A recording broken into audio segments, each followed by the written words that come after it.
Good morning, good morning, and afternoon and evening, wherever you might be. Hey, it's Thursday. Hi there. Hi there. How the hell are you? Pretty darn good. Thank you very much for asking. All How the hell are right. you? I'm good. Good. How about the rest of y'all? How the hell are you all? Awesome sauce. Awesome In sauce. hell.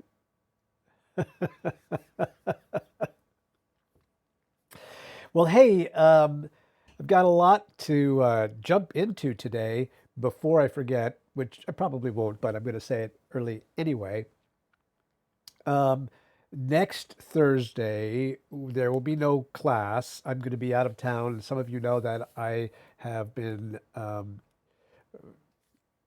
long distance taking care of my mother, and I have to fly out to the exciting and oh so thrilling town of Sedan, Kansas, where it's the heart of America culturally, and so that's where I'll be next Thursday. But we will pick up again the following Thursday. So just mark your calendars that next Thursday you can uh, fuck off, whatever. I just been watching a lot of Ted Lasso. That's kind of like my new vocabulary. Anyway, by the way, have you guys watched Ted Lasso? I think it may be one of the best television shows ever made, ever made. I was watching a review of the show.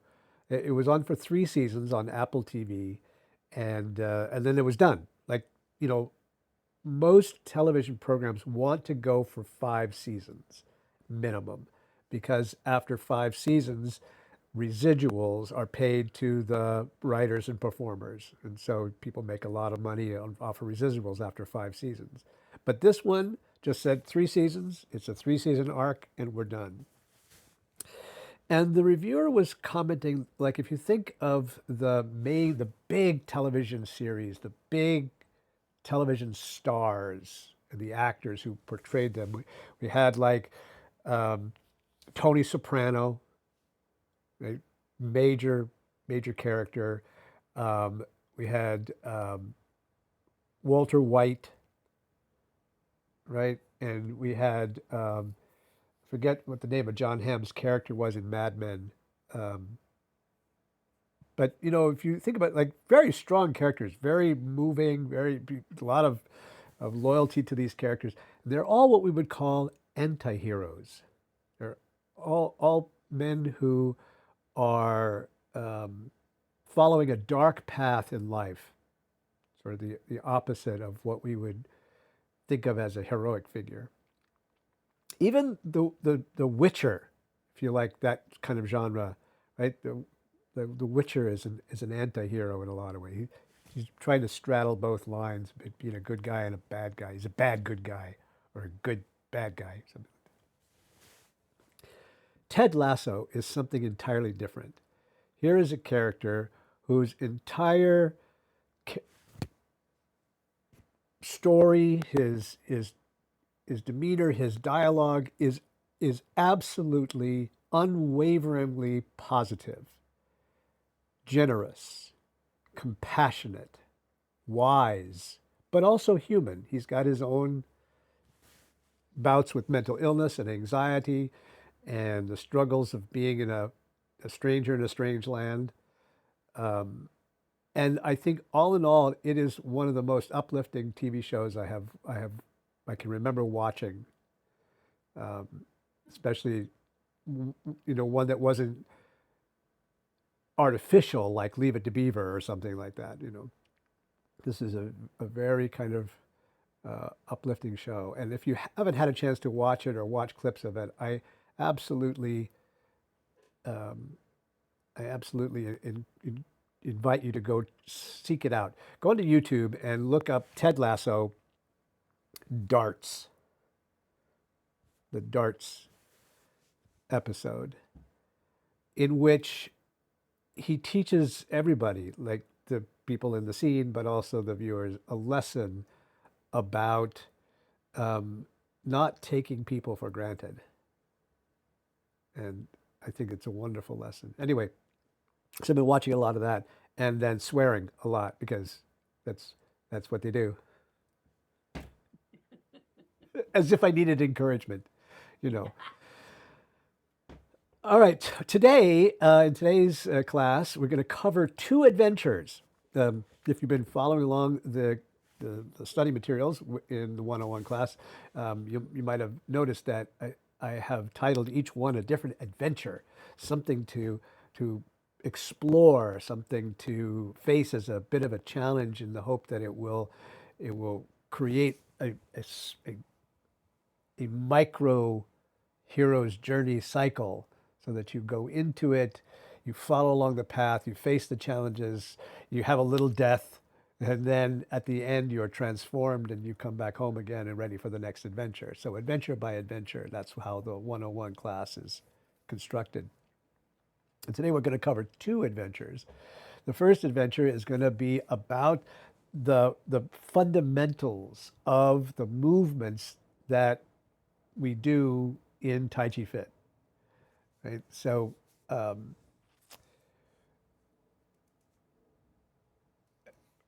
I've set some context here.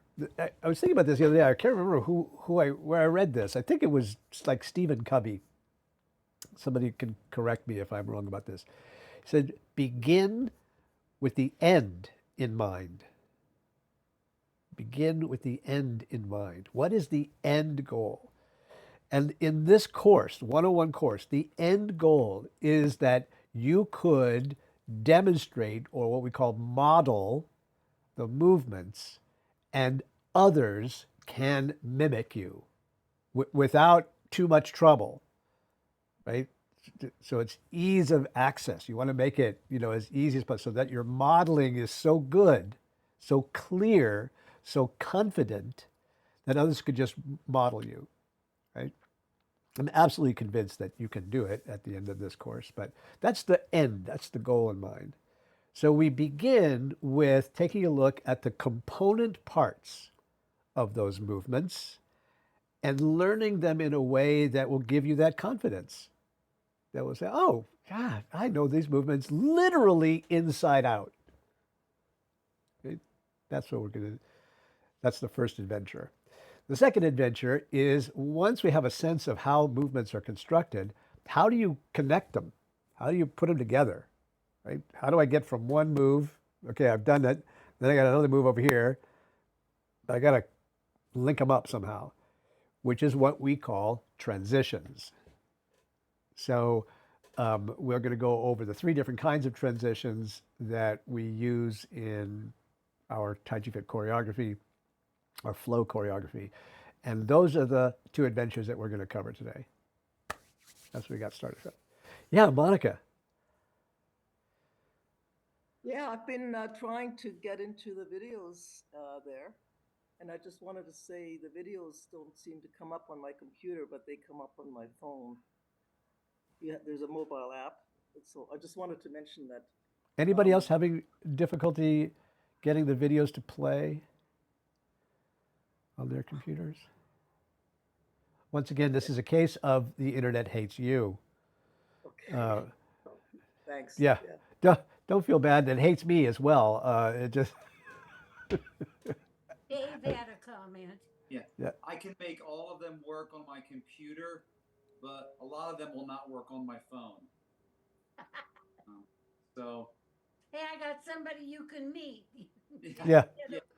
I mean, I can make them work on my iPad just fine. They work on my computer, but they don't work on my phone. All of them. Yeah, that's We use above my technological pay grade. So the yeah. videos that you're watching, I'll have to go back and check to make sure this is accurate. So we used to host all those videos in Amazon. Amazon has a big um, cloud storage facility, and then you could kind of link video to that, and it would send out a little feeler and say, "Hey, well, somebody wants to watch a video," and then the signal would come back, and then you'd play it. We've since changed that. So now all the video is hosted on YouTube on a special secret private YouTube channel that we have, which I noticed seemed to be easier for playback. So one of the things I might do is I might go back and check to make sure that all of those videos are on the YouTube channel. If they're not, we can switch them over there. Um, why it would be different on one device versus another device is Yeah. it's an elemental mystery like lightning and weeds, just Right. Especially on my phone when I'm doing when I look at the seizing the sparrow's tail video, it doesn't even get me down to where I can press on the video.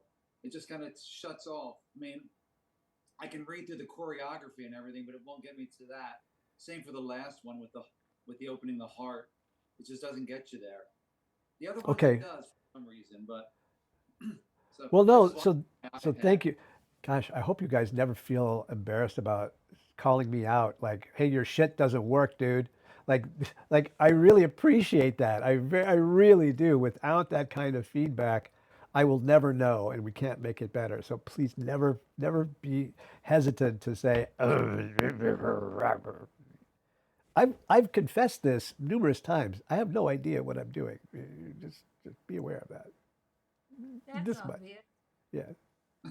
Oh, oh. Y- Uh, yeah, Judy.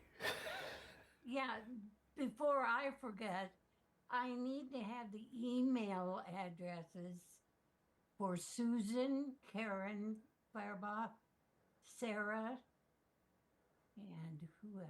That's Candy. That's not really Sarah. That's that's not a. Her thing says Sarah, Yeah, well, but if it you knew isn't. Sarah like I know Sarah, you'd know it's not really Sarah. Oh, you better want out. Yeah, Okay, Sorry, I will try to fix it. okay, that's all right. Candy, I need yours. Thank you, people. Thank you, DDR. Oh, also, by the way, my apologies for um, not having the button active for you guys to get to the jam session. If you go to the um, the Academy page, not the 101 page, but the Academy page now, you will see that there is one little button that says open the Zoom room, and right below it is a button that says Miss Judy's Jam Sessions. So you'll from now on be able to get into there. It's not your fault. It was my fault. It was made but not clicked go, and now it is. Right. All right. Well, I'll tell you what. Just on the basis of the time that we have to play together, let's go ahead and get up and jump into our jump. There we go. Jump into the dance floor.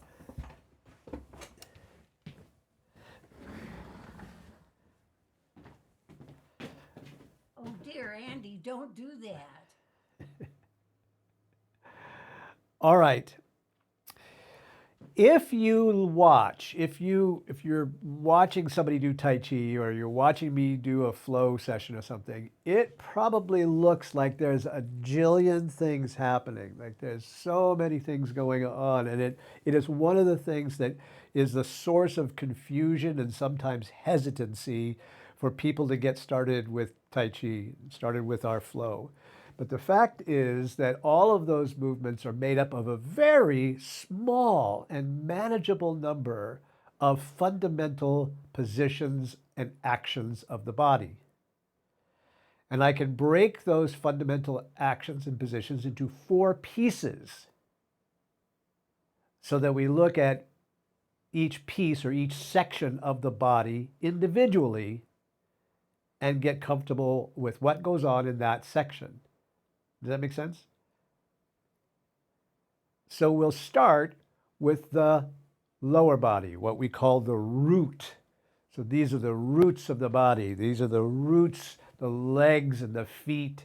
In Chinese language and martial arts, we literally talk about rooting so that there's a sense of like, I'm not just upon floor. I'm in the ground, like a tree, like a plant, right?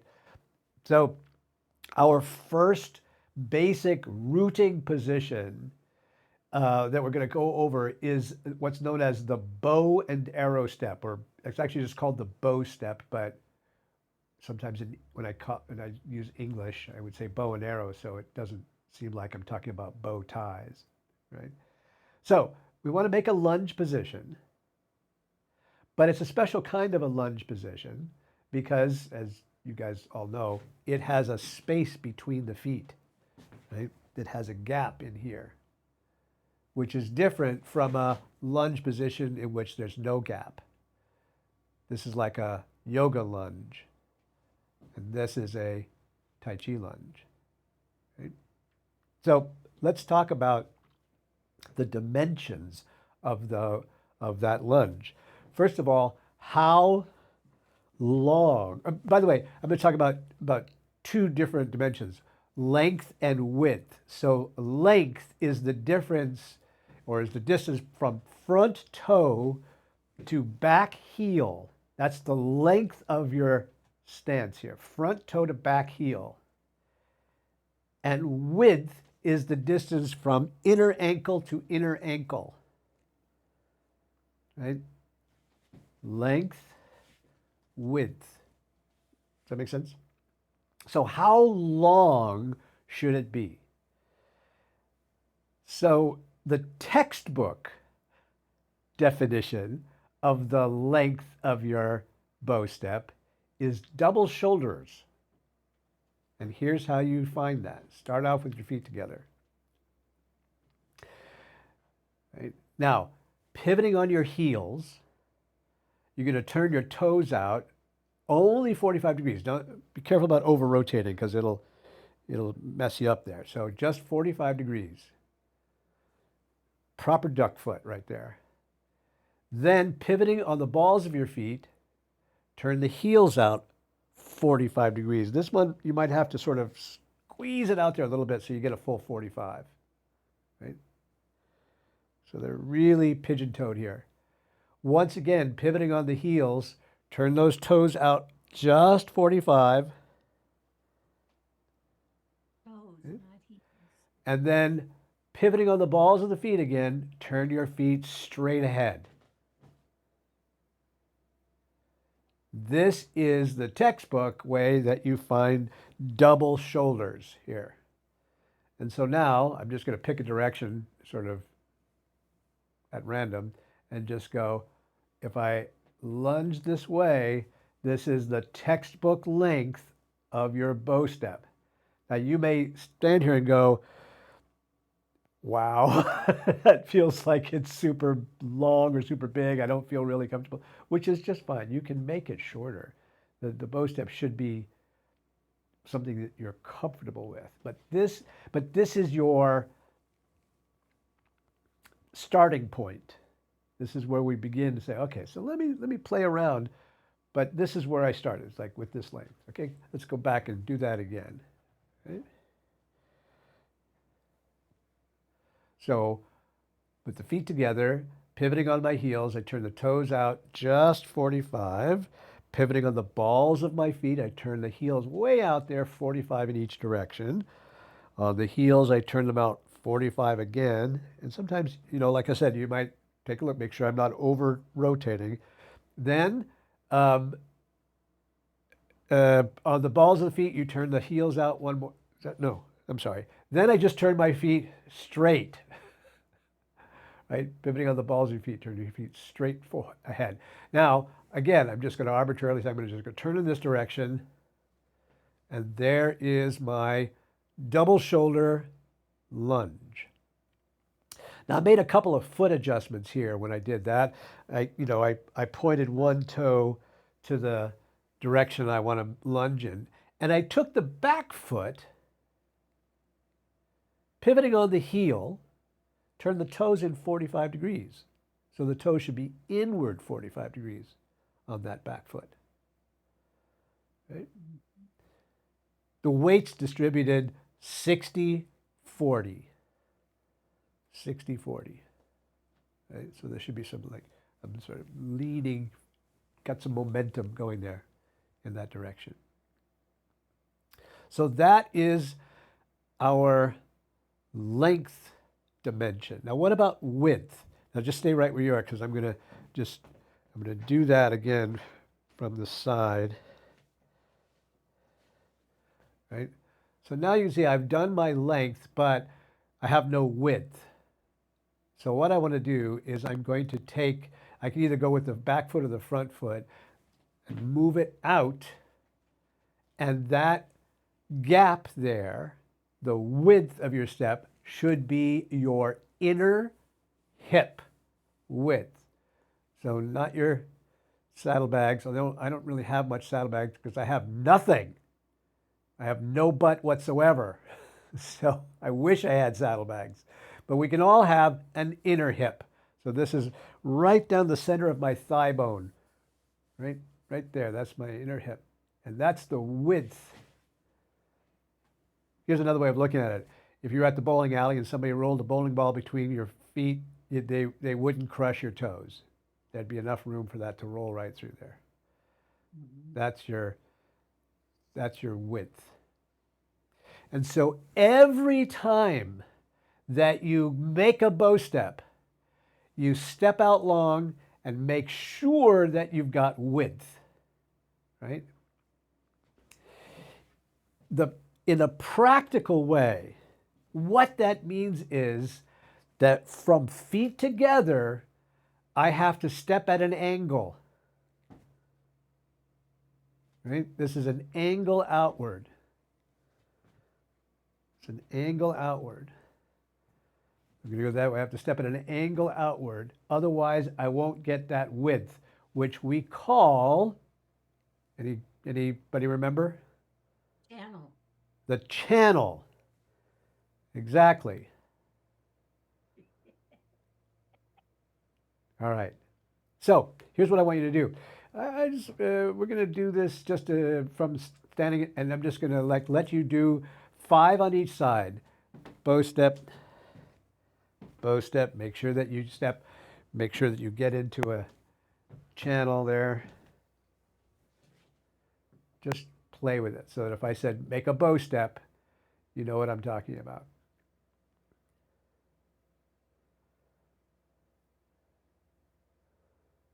Are you coming back to that? Would you just show going from one side to the other? Are you coming back to the same place when your feet are together? For the purpose of this next exercise, I'm just being sloppy, right? Okay. So now I'm just going to go, okay, so, just from bleh, I can make a bow step. And then I'm going to bleh, and make a bow step.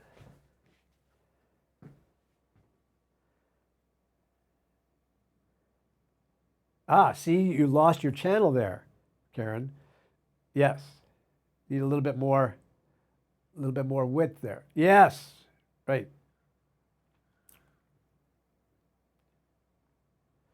See, without that width, if I go take you to the bowling alley and we do that test, we change your name to Limpy.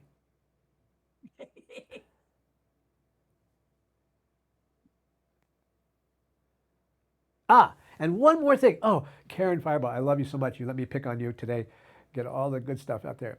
When you do step out into this bow step, you always land heel first. Always, always, always land heel first. Land heel first and then down. Later on, we'll get into like what's going on when after the heel lands and the drawbridge goes down, right? So you always land on the heel.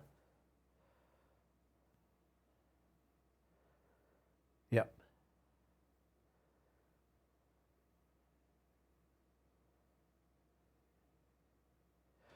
By the way,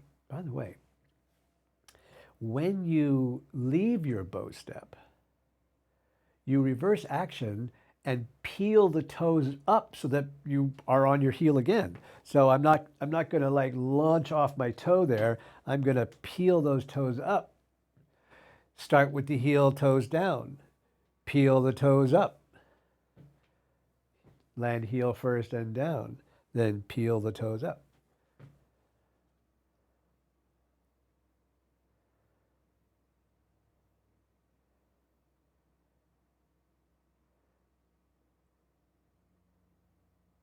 when you do this the peeling the toes up, by the way, it's going to give you a moment because in that action of peeling the toes up, it's shifting your weight to the back foot, right? So as this kind of peels up here, it's shifted my weight back until I'm kind of just like, I've got a little seat, I've got a little stool that I'm sitting on back here. And then when I bring this foot in, it's a whole lot easier than trying to do it from when the weight's out here somewhere. Ugh! Right? Sit it on back, then step. Land heel first, peel down. Peel them up, sit it on back, then step in. Right? Sit it on down, not back. That's a better. You know, I'll tell you a funny story. In one of the first Tai Chi books that I got from China, actually, it was translated into English, but it was published in China about Tai Chi, about the 24 form, as a matter of fact. The instructions were sit back on the back foot. And I thought this was an odd thing to say. I thought they must meant shift back to the back foot. Right? And it just didn't have good translators, you know. English is such a weird language. And so I always thought, they can't mean sit back, because sitting is like down, and like you put your butt down, right? Years later I go, oh, I'm such an idiot. Of course they meant sit back. That's exactly what they meant, right? I go, sit back before I step in, step out. It's not shift back. It's literally sit your ass down and then step in.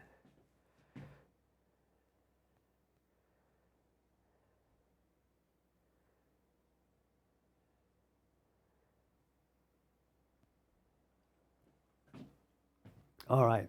So this first position here, this bow step, is our primary, not exclusive, but our primary foot position that we go into and out of as we do all of our Tai Chi movements, as we do our flow. So everything is like going out to that bow step and coming back into the bow step. There's some other ones that are also used here, like I could do a position, I could step out halfway into not a full bow step, but just like halfway out. If the bow step is, remember, double shoulders, right? What would single shoulders be? Well, in this case, the single shoulders is what we make for what's called an empty step, right? So here is my bow step. If I make it half the distance, I have an empty step, right? So starting out from a bow step here, lean into that front foot and bring the back foot up and cut the distance in half. Like you just look down at the floor and go, where's halfway? Let me split the distance, literally split the distance. And then back onto the back foot. And you could be ball the foot down, you could be heel down, because there's two different versions of this, either way. Right? Empty step. Right? So bow step. Bring that back foot up halfway. Empty step. I could start from zero and make an empty step. I could just step out. I could just go step. Right? It's another way of doing it. Step.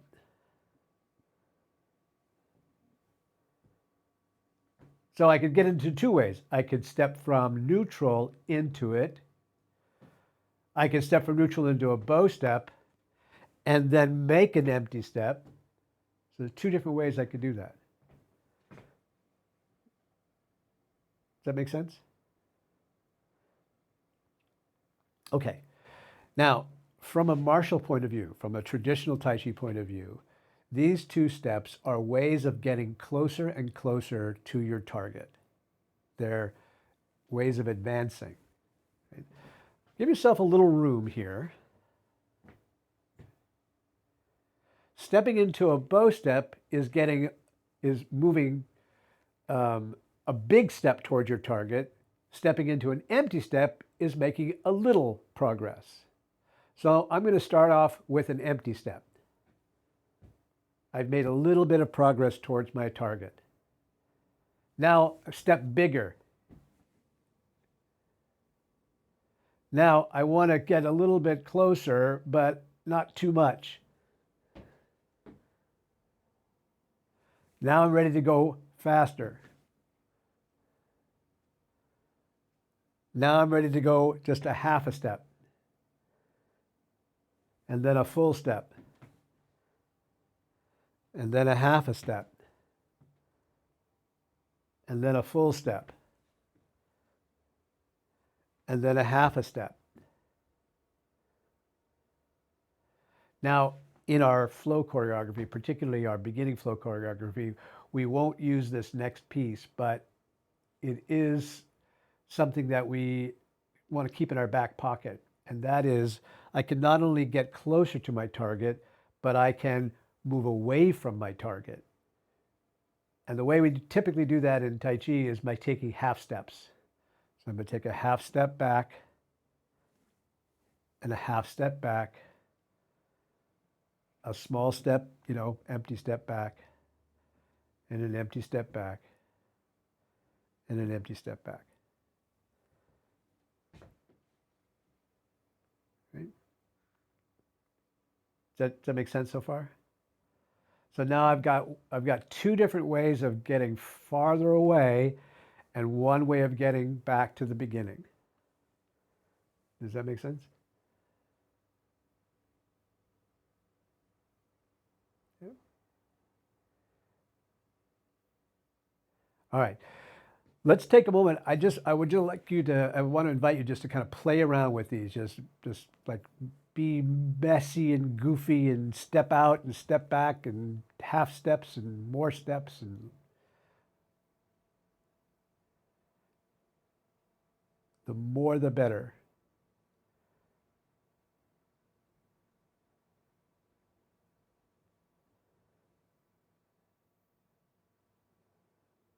Monica, that's brilliant. That's just exactly right there.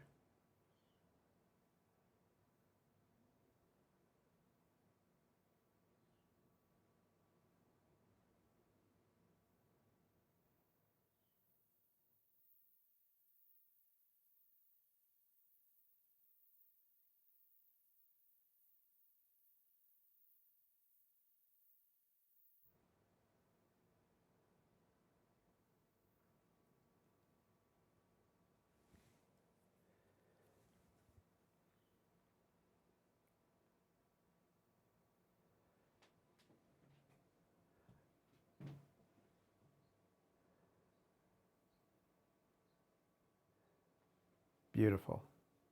Beautiful. Okay. So this dance, this play that we have from coming from neutral out into a lunge and back again, out into sort of a tentative step and then a bigger step and back again. These are the rooting movements. This is the roots that we have in our movement here. And there's actually a variety of different things that we could do with these roots, right? On the way to those bow steps. So the bow step is a lunge, right? That's one of the things we can do. We can go from neutral into lunge. We also, when making the empty step, we just took a simple step. So we have a step, step, and lunge. Right? See how you've got that already? Here's something else you can do. You can do a step and a squat. Right? You could do a step lunge and a bigger squat. Right? So from neutral, I want to take the feet apart a little bit because a squat with the feet together is really tough on most people. It's not very stable, but even a little bit apart, you can go squat, step, lunge, and then, this whole thing about peeling the toes up off the floor. If you weren't talking the Tai Chi stuff, you would say, well, what's happening there? I'm sort of like just swaying back and forth here. Sway, sway, sway. I go back to central, sway, sway, sway. And if you think about it, you have to sway because in order to take a step, I have to free up one foot so that it's able to step. So that's a sway, then a step, then a lunge, then a squat, then a sway and a step and a lunge and a squat. This is the fundamentals of all of our rooting movements. So in the future, as we start to look at the individual movement structure, like if I break down a movement like parting the horse's mane, I would say it's step, lunge, sway, step, lunge, sway, step, step, lunge. Right? You see, that's the fundamentals of that movement. Beautiful. Now, I'm going to skip to the next part of the movement, the next section of the body, and that is the torso itself. So in the torso, we're going to think of it as an entire unit from the hips all the way up to the top of the head. Right? So this torso rotates, it twists, and it twists basically in a 90-degree field of motion, range of motion here, right? But usually in smaller segments. I'm going to do a 45-degree rotation and then another 45-degree rotation, or I can add the two rotations together. I can come 45 and keep going to another 45. And that's basically the limit of what we do with the torso. Right? So let's imagine that we're going to do a movement like brush knee. We'll get to the arms in a moment here. But I'm going to start from neutral. My roots are going to take a step.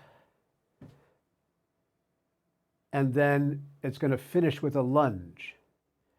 But while I'm finishing with that lunge, my torso is going to go 45 and another 45.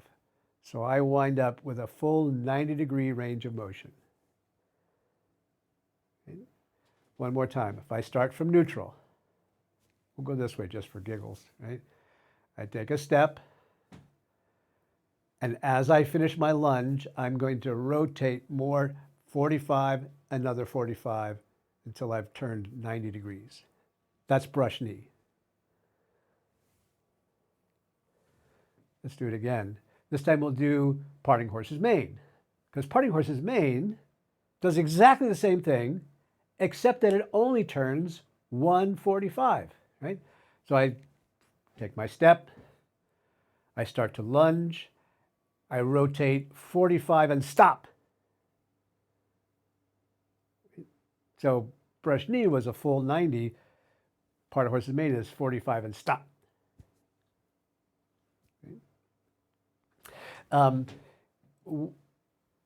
There's another piece that we're going to sort of add on as we go, and that is that sometimes the torso is a full unit from the top of the head all the way down to the hips. Sometimes the neck up changes and so leaves the rest of the torso. In the case of parting horse's mane, for example, right, from the top of my head to my hips here, I take my step, I rotate to 45, but then my head keeps going until it's looking right out over the knee. In brush knee, I didn't have to change it because everything did go together 90 degrees. Does that make sense so far? Okay. So here's what I would like you to do. I'd like you to pretend that you are the armless Tai Chi master and play with parting horse's mane and brush knee both. But as you, so that you don't need your arms, right? I'm going to do parting horse's mane. And then I'm going to do brush knee. Right?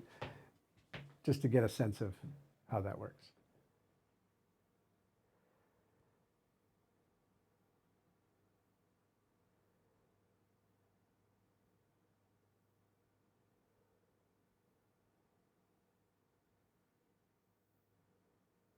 Andy, very nice adjustment there.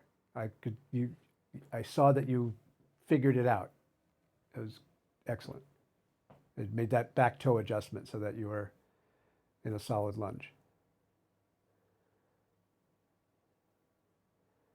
Right. And then you fucked it up. Let's do that again. Andy. One more time. Same thing. Same.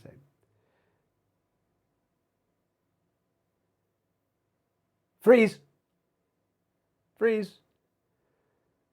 Where do you land when you step out with that foot? On the heel. On the heel. And then so the toes are up. So you got to land with the toes pointing up in the air. And then the foot comes down. And then when you change, you got to start with the toes up in the air. There we go. And then you can do whatever you want to off the next one. Yeah.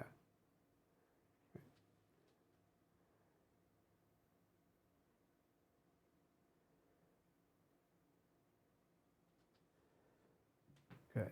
All right, let's pause for a moment here. Questions?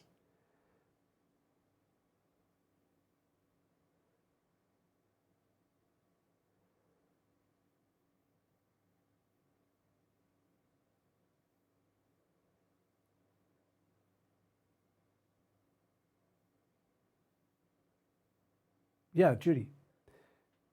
Yes, going back to where you were doing the 4 steps using the squat, I see a lot of people squatting and leaning way forward, others leaning back. Could you demonstrate, please? Could I demonstrate leaning back and then leaning Oh, forward? No. that's it. No? Thank you. So,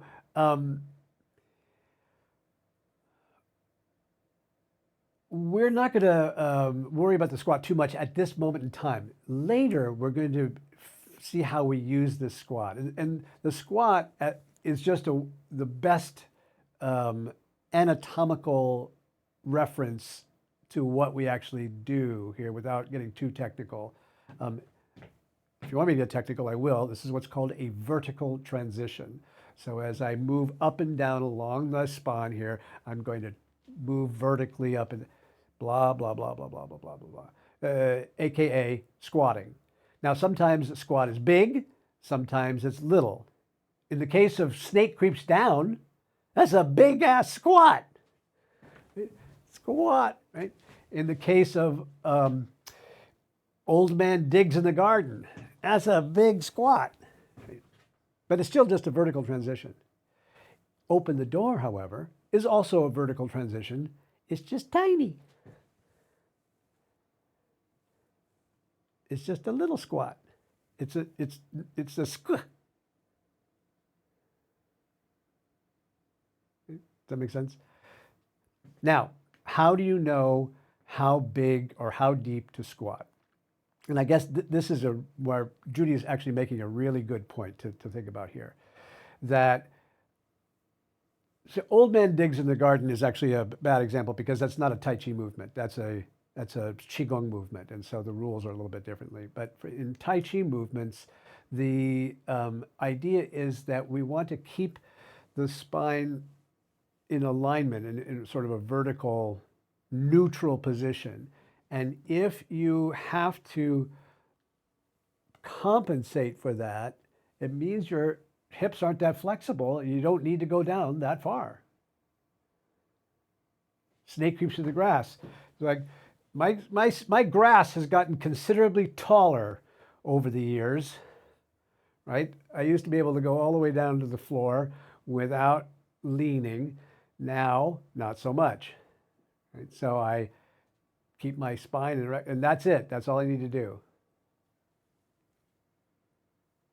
Right? When you find yourself displacing your body over the top of that, it means that you're squatting more than your body is ready for or wants to or ever needs to. Right? Here's another way of looking at that. So there's always a reason for the squat. Like I'm doing a particular technique. I have an intention in mind when I'm doing snake creeps down. And if you lean the body over, you have ruined the effect of the technique. It's no longer going to work in the same way. So there's no point in doing that. Does that make sense? Yeah. Okay. One last thing, and that is what the arms and hands do. So this is where all of the drama usually gets played out, is in the hands and the arms, right? So you can see these doing things all the time. They're, I'll tell you what we're going to start with. We're going to start with something really obvious. What our hands do is they push and they pull, right? So as I step out, I can just take both my hands and push. And then I can reverse that, which I'm just going to call a pull. So push, pull. We have some movements where the pull is kind of a down push, right? So here's my push, here's my down push, but we're going to call it pull. And then another push. Right? Pull, push, pull, push. And I can go the other direction. I can go push, pull, push, pull, push. Yeah, just that's simple. No trick movements here. No sleight of hand.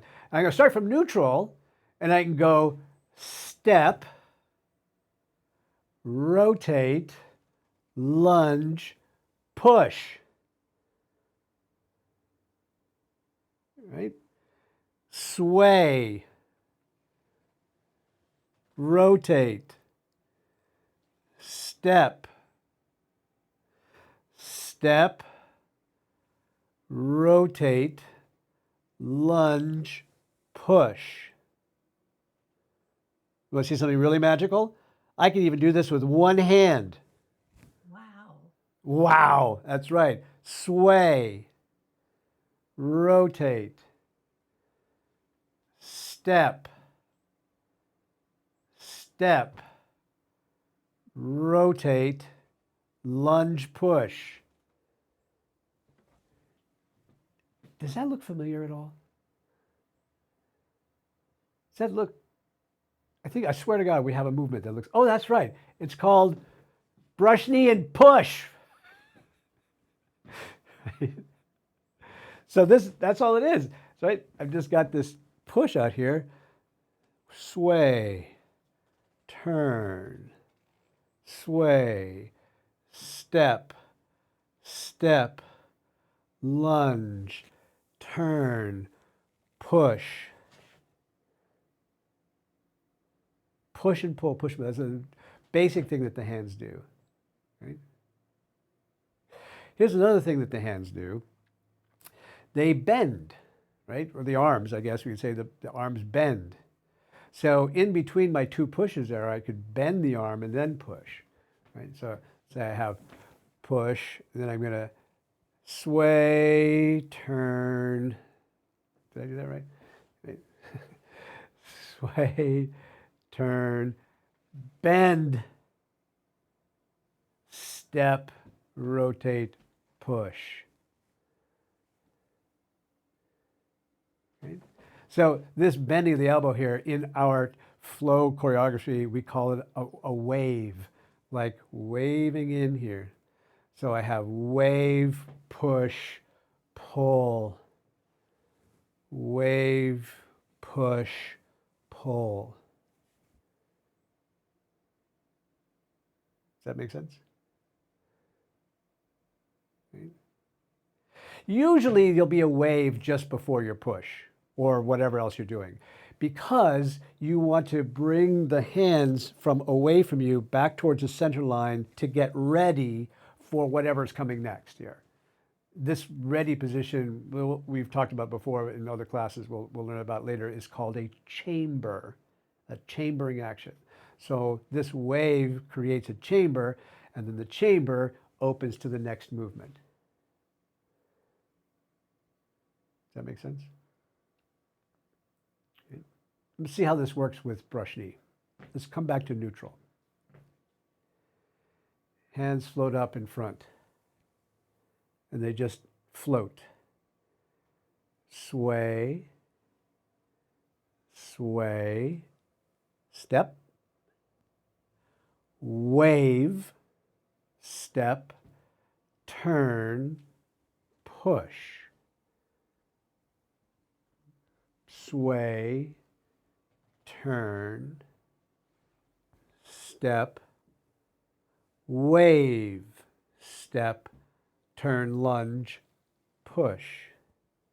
Sway, turn, sway, step, wave, step, lunge, turn, push, sway, turn, step,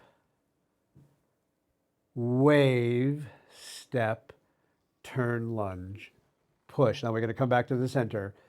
Sway, turn, hug a tree, sink the chi.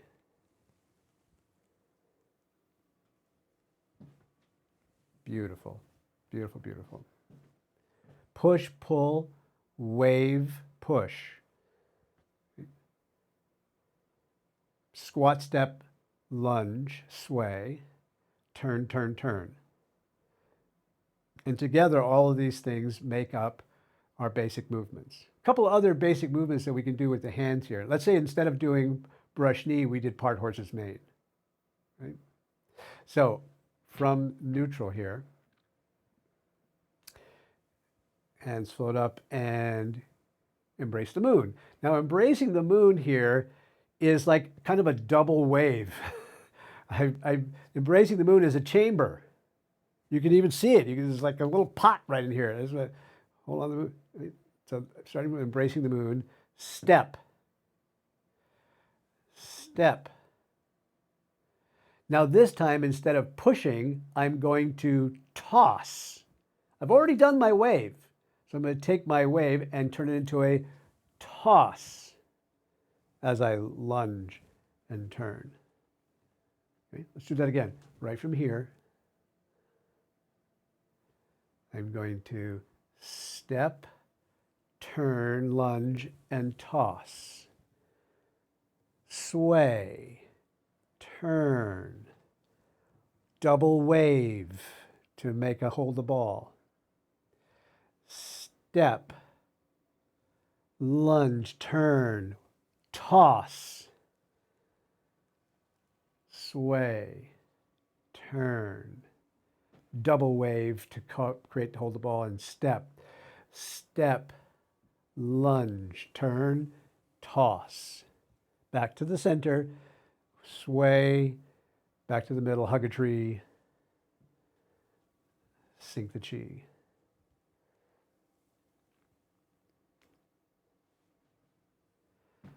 Push, pull, toss, wave. Just simple language for the basics of the movements that we use. Okay, come on back in, have a seat. We'll take a break before we tackle the next adventure.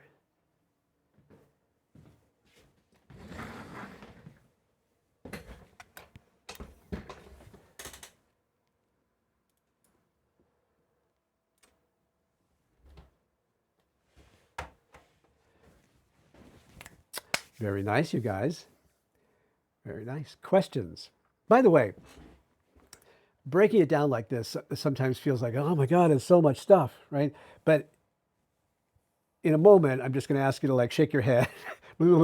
it's it's stuff that's already in your body, right? Stuff that you don't even need to learn because you already know how to do it. Your body already knows how to do it. I'm putting some pins in different places and a label on the pin, and just like a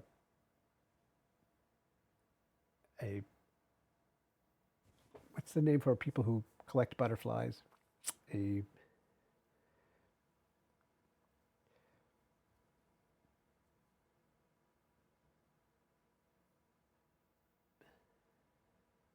It's right there on the tip of my tongue somewhere. Right?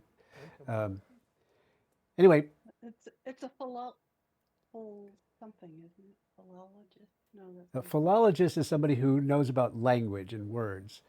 Um, Yes. an ornithologist is somebody who knows about birds.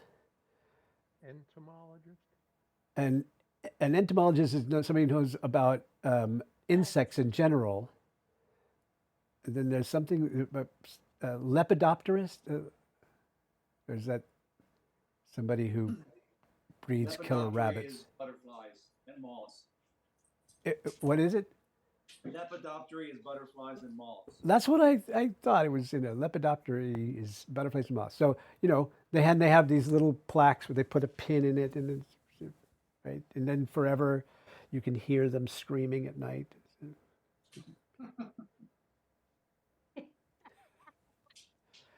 It's all I'm doing with your movements here. So I'm just putting little pins with little labels on movements that you already know how to do. Right? But it's worthwhile being able to deconstruct movement in order to be able to sort of later on when you become a conductor and you're watching other people and you go, why are they moving like that? How did they do that with their bodies? That's not quite what I wanted them to do, right? So how is that happening? Well, if you understand how the body moves, you'll be able to pinpoint, oh, they're putting that toe in when it should go out, or they're landing on their toe when they should land on their heel. Not because it's a rule, but because that's what will lead to a different result in movement. Right? These little pieces are what leads to the creation of your positions and your motion and your flow. So being able to understand the component pieces will say, oh, I wanted to go over there, but I wound up going over there, and it all because of where that toe pointed. That's entirely what happened. And now understanding that, you can go, so if I want to go over there, I just make sure the toe is pointed over there. Beauty. Does that make sense? Moreover, again, we begin with the end in mind. So the end that we have in mind at this stage is I want people to be able to follow me. If you watch me do my movements sometimes, I get really fancy and dramatic with some big parts of the movement. Not because, that's how you do it. It's because that's how you can see it.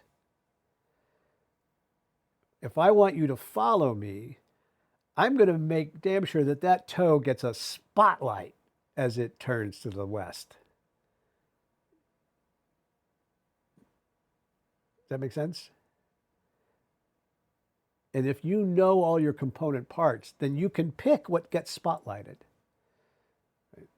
I want to spotlight my toe. Oh no, I want to spotlight my heel. Oh no, I want to spotlight my wave. Like whatever it is in the moment.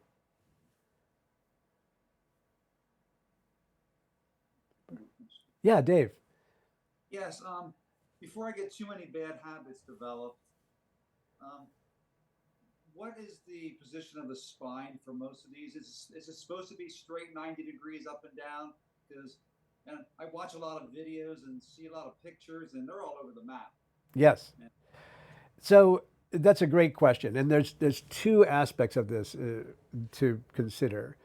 Um, the position of the spine is sometimes established by the style of the Tai Chi that you're doing, which is a convention according to the family or the style or the school that you're learning in.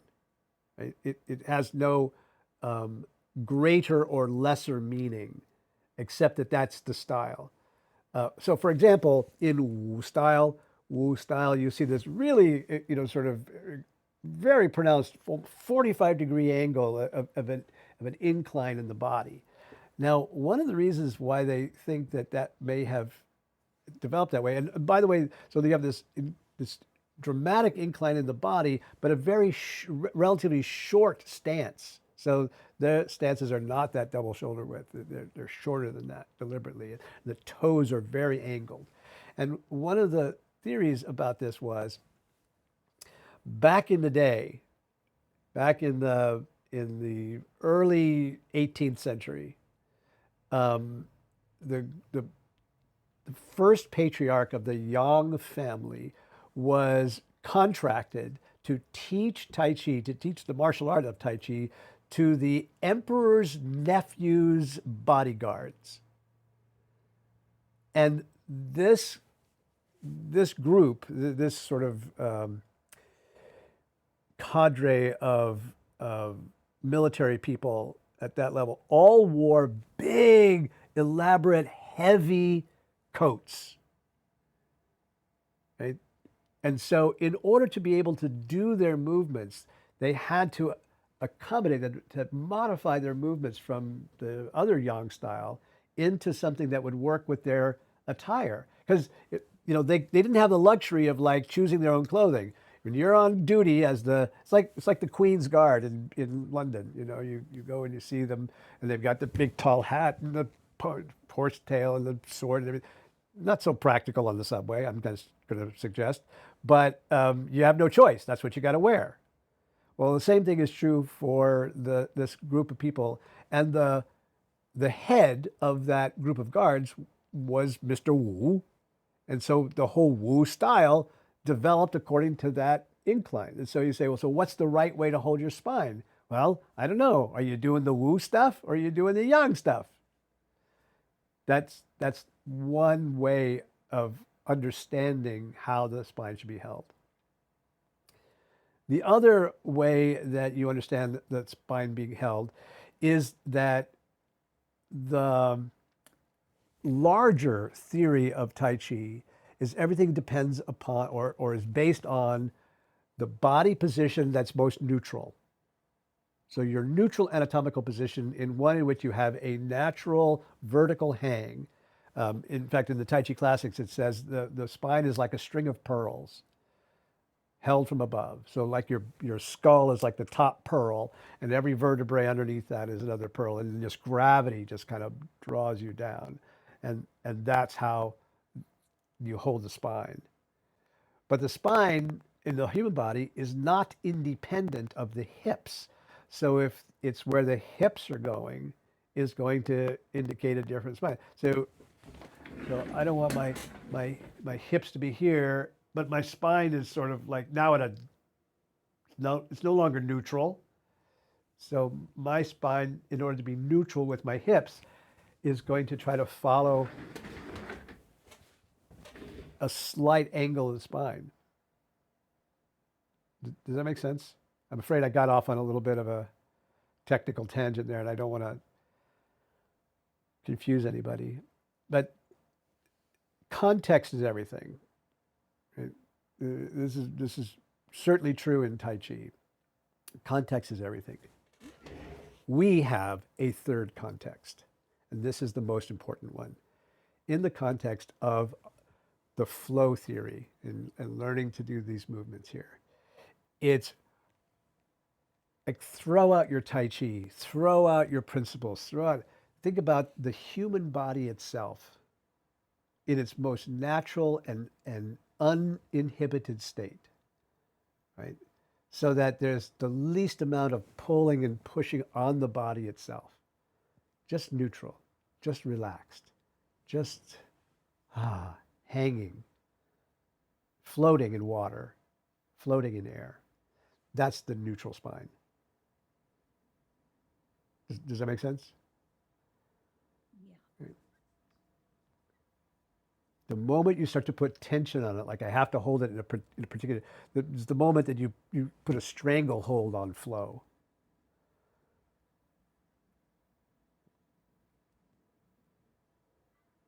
Groovy stuff. All right, questions?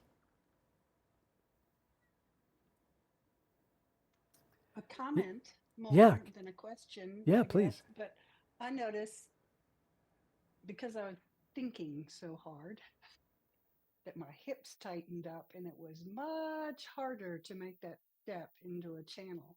And when I could just consciously relax, sit back into it, I went, oh, okay. There it is. There's the freedom in my hip so that I can step. So it's really interesting to observe. In the last few traditional classes on Tuesday and on Saturday, we've had a chance to talk a little bit. I didn't use this language today, but you guys know about this. So we've been stepping out and then stepping back in and stepping out and stepping back in. When we do the step in, so we're back to sort of our neutral position and ready to step out in a different direction. That's another position that we often call a T-step, right? And that T-step position turns out gives you keeps your hips from tightening up if when that toe lands on the floor, it's back towards your heel of the supporting foot. The more forward it comes, like if this is your supporting foot and this is your other toe, right? The further towards the heel it is, the more open your hips are, the more freedom you have. The more that this toe moves forward towards your other toes, your hips get turned in, they get tighter, they are more difficult to step out into a new position. So this is just a little hack. It's a little Tai Chi hack, is when you step into that T step, just sort of practice landing near the supporting foot heel. It's not an exact position. It's not like right on it's not lining up. It's just, relative position. Right. So if I went back and watched your recording, Karen, I wouldn't be surprised at all if while you were kind of sort of feeling tight and constrained, that you were landing with that foot closer to the toes rather than closer to the heels. Yeah, I bet you're right because just feeling, kind of going back and seeing what my body was experiencing, I was more relaxed and it was back there, and I was like, no, yeah, Yeah. it is just unconscious how it happens. So the My hips body are knows are that. an interesting phenomenon here. So the hip is a ball and socket joint on either side of the pelvis, and the pelvis is a single unit. So it can't fold, right? And so if I talk about I want to turn my hips this way or that way, I have to take that whole thing and turn it like a door, like, can't fold it up. So the only folding that can happen is in the hip joint itself. So in that ball and socket, and I can just turn the thigh. That's the only thing I can fold in there, right? When I'm stepping um, towards towards the front of my supporting foot, I folded that ball and socket inward, which makes it harder to open up. But when I step with that toe back towards the heel, it opens the ball and socket outward, which is a more open of the door.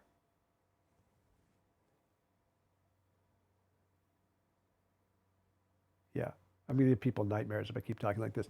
Hey, listen, let's talk about how we put moves together, shall we?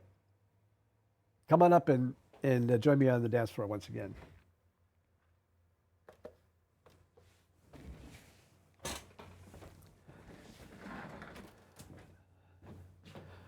All right. Oh, maybe.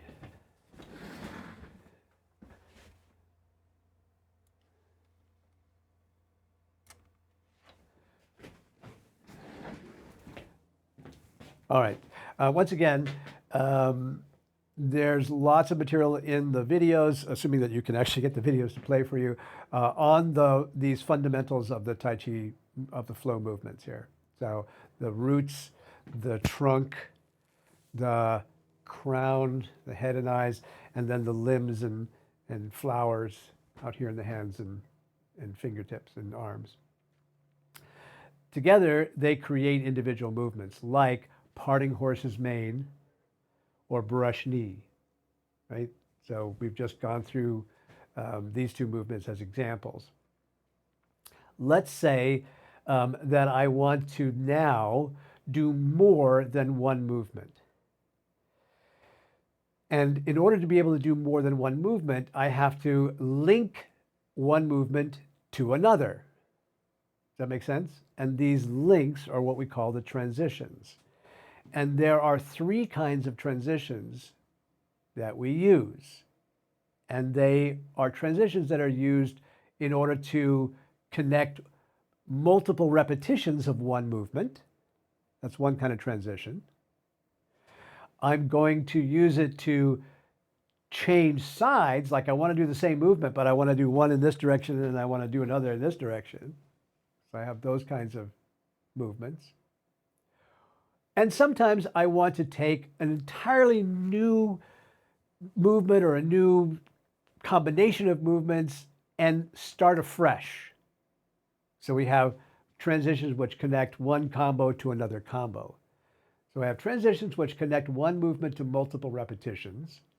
I have transitions that connect one movement to another movement or one movement to a movement in a different direction. And then I have transitions which connect whole combinations to each other, right? Let's start with the transitions which connect multiple repetitions. Step, lunge, and toss for me, would you? So here we are in parting the horse's mane. Now, what I want to do is I want to do a whole bunch of parting horse's manes together. And what I need to do is I need to come from this position back to a beginning point. And this beginning point is, first of all, reversing the weight. I could actually do this. I could actually step in and step out again. This is something that we sometimes do, and we haven't done it in a long time in our classes, but it's the same thing. I could go back to the beginning, step, another repetition, step. It's much simpler, much easier for most people, however, we just go from this to this. Sway, sway. So lunge, sit back. And as I sit back, I'm going to take my hands into embracing the moon. And this action, sit back, embrace the moon, is our first transition. So this is a transitional movement.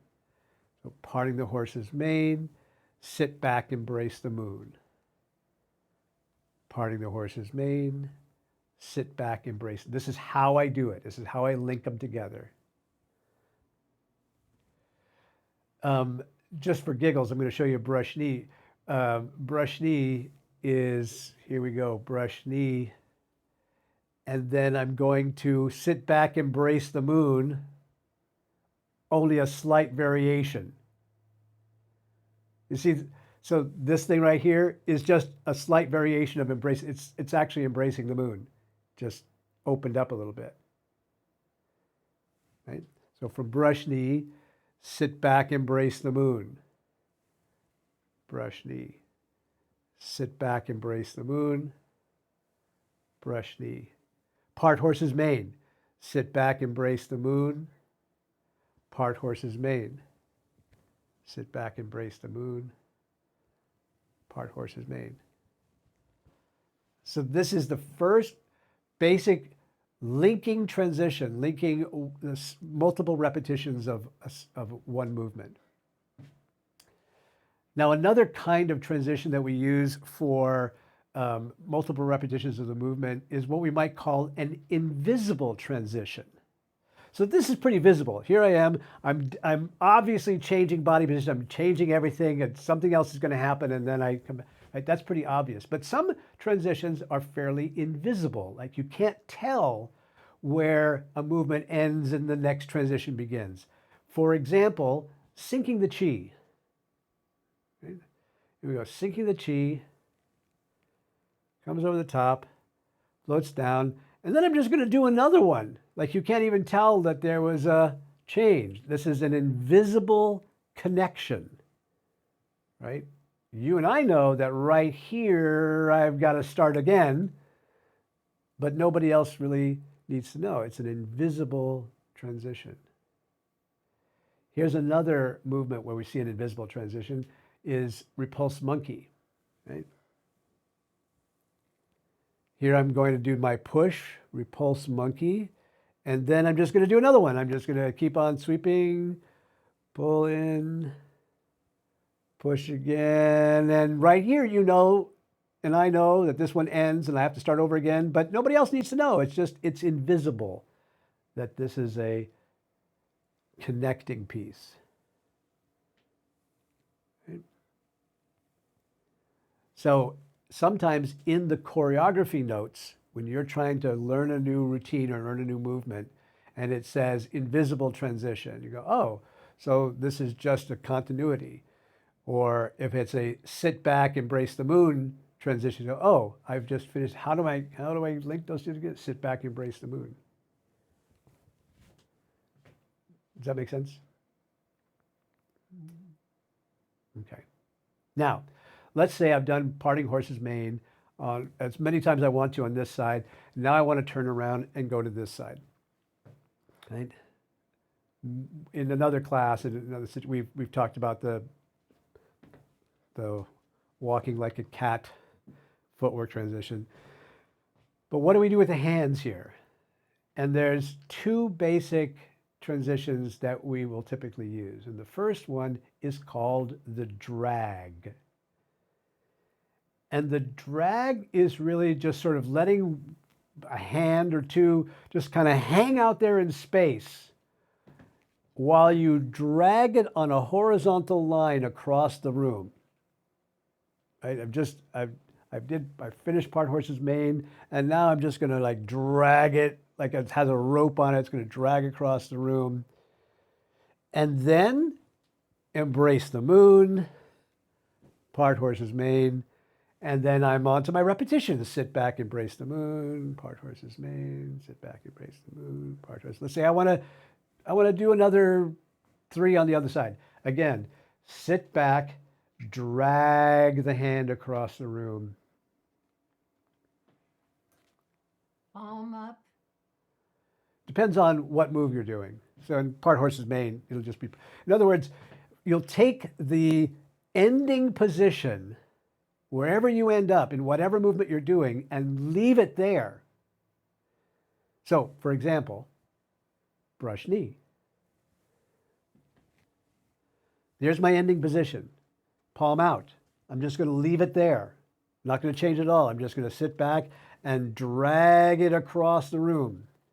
It's still in the same position as it was.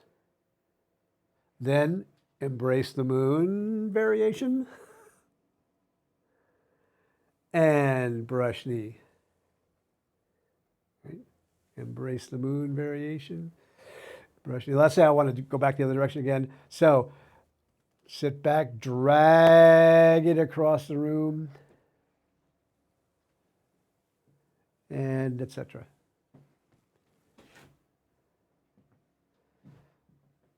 So that's the drag. The other variation of this is changing side to side is something that we just do kind of for fun. We don't do it all the time, but it's good to break up the movement sometimes, called the double spiral. And in the double spiral, we'll get to the end of one position, and then the rear hand, whatever position that you're in, there's a front hand and a rear hand. The rear hand is going to circle upwards. The front hand will circle downwards. And they'll keep on going until they meet again and embrace the moon.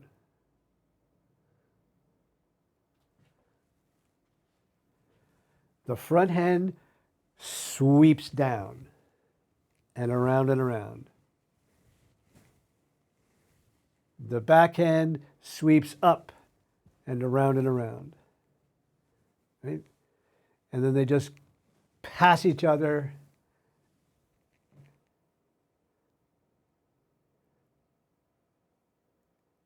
Yes. By the way, please do not do this while chewing gum. We've lost so many students from injuries that happen when trying to do that. All right, parting the horse's mane. Right. Usually what I'll do is I will cross the wrists. Okay, so part horse's mane. Take the backhand and cross under. Now the bottom hand goes up, the top hand goes down and around and around and around. Yes, just like that. It really is best if you don't think about it. And then part horse's mane again.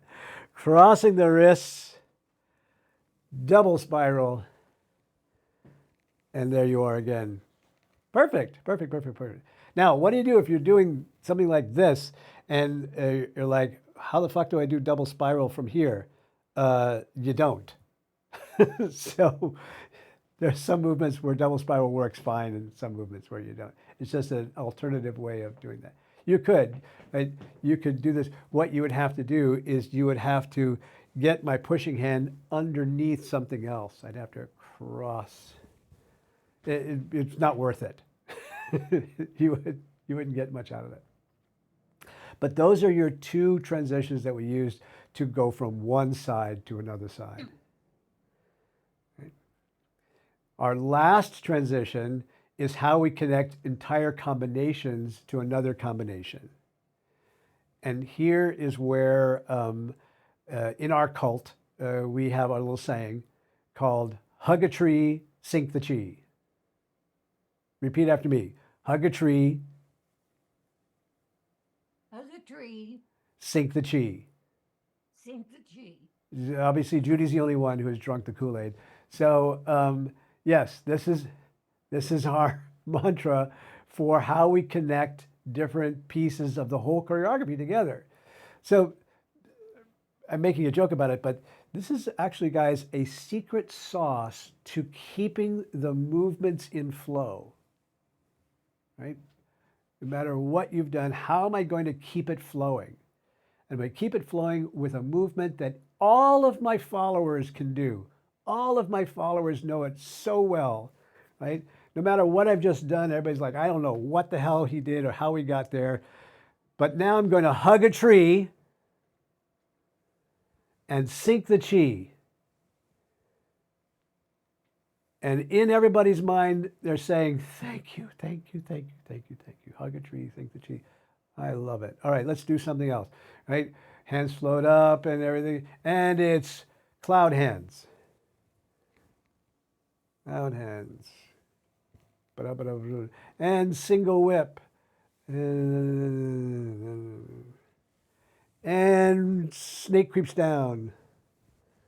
And more cloud hands. And they're all like, I'm starting to get lost again. And then you're like, okay, I'm ready to stop here. Hug a tree. Sink the chi. This is the universal connector of all the movements. Is this transition. All right. That was a lot today. Thank you guys for being really on top of this. This is terrific. Now, here's something to play with. Here's how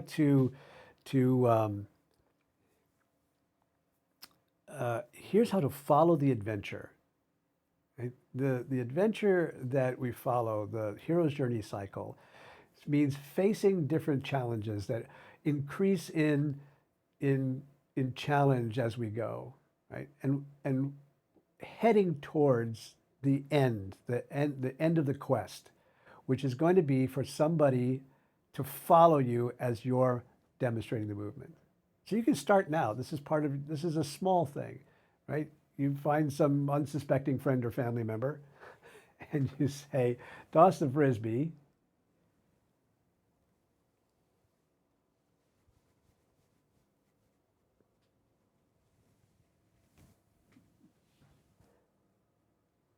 Toss the frisbee.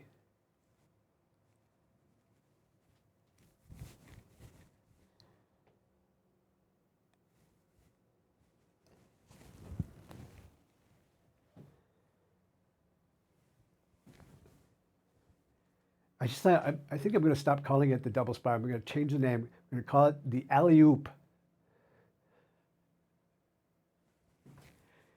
Alley-oop. And anyway, just a thought. All right.